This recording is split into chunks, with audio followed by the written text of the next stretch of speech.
Pernahkah kamu merasa sangat lelah sampai untuk sekadar berdoa saja rasanya tidak sanggup?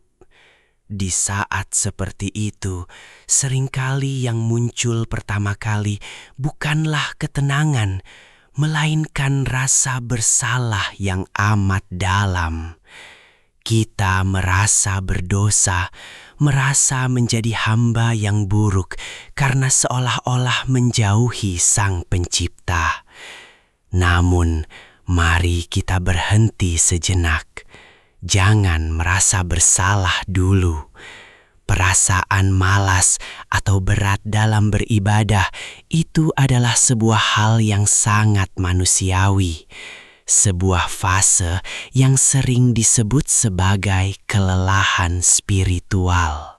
Kelelahan spiritual bukan berarti kamu kehilangan iman. Terkadang tubuh dan jiwa kita telah diforsir oleh berbagai tuntutan duniawi, masalah pekerjaan, atau beban pikiran yang tiada henti.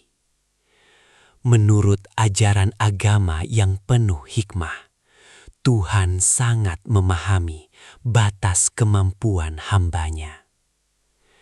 Ketika jiwa merasa lelah, itu adalah sinyal bahwa hati kita membutuhkan istirahat yang benar, bukan sekadar pelarian fisik. Menghukum diri sendiri dengan rasa bersalah yang berlebihan justru akan membuat jarak antara kita dan Tuhan terasa semakin jauh. Berdasarkan pesan-pesan suci yang tertulis dalam kitab suci, kita selalu diingatkan bahwa kasih sayang dan rahmat Sang Pencipta selalu mendahului dan jauh melampaui murka-Nya. Tuhan tidak menunggu kita di sudut kesalahan untuk menghukum, melainkan menunggu kita kembali dengan pintu ampunan yang selalu terbuka lebar. Jika saat ini kamu merasa jauh, ingatlah bahwa Tuhan menilai niat di dalam hatimu. Bahkan sebersit rasa penyesalan karena tidak bisa beribadah dengan maksimal pun sudah merupakan tanda kebaikan. Cobalah untuk perlahan mengubah sudut pandang kita tentang ibadah. Selama ini, mungkin kita menganggap doa dan ibadah sebagai sebuah kewajiban mutlak yang harus dibayar, layaknya sebuah utang yang membebani. Bagaimana jika kita mulai melihatnya sebagai sebuah kebutuhan batin? Seperti tubuh yang membutuhkan udara untuk bernafas, atau tenggorokan yang membutuhkan air saat kehausan. Ibadah adalah momen di mana jiwa kita dipersilahkan untuk melepas segala beban duniawi dan bersandar sepenuhnya tanpa adanya paksaan. Jika ibadah yang panjang terasa sangat berat di hatimu saat ini, mulailah dengan langkah-langkah yang sangat kecil. Tidak perlu memaksakan diri untuk langsung melakukan ibadah dengan sempurna atau berjam-jam lamanya. Mulailah dengan satu untayan doa pendek yang tulus. Mengucapkan rasa syukur atas napas yang masih diberikan. Atau sekedar berbisik memohon ketenangan batin.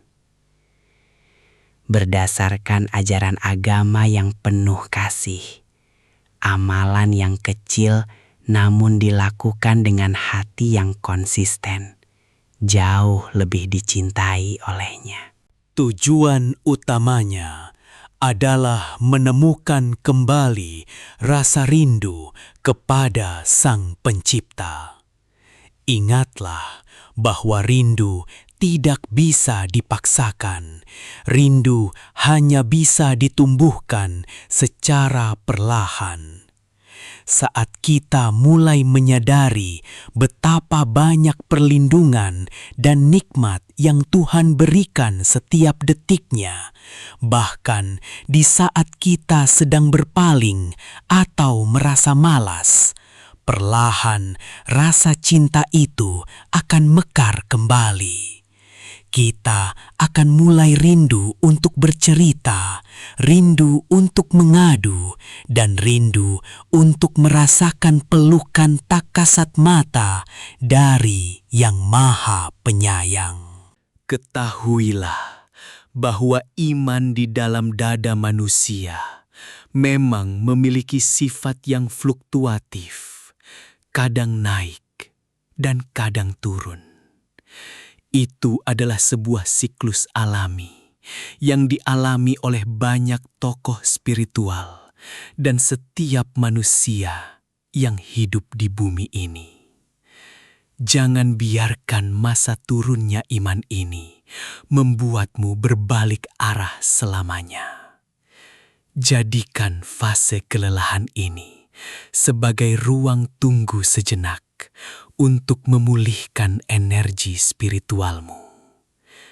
Terima keadaan dirimu, akui kelemahanmu di hadapannya, dan mintalah kekuatan untuk bangkit perlahan. Pada akhirnya, perjalanan spiritual adalah perjalanan kembali kepada cinta dan ketenangan jiwa, bukan perjalanan yang dilandasi ketakutan.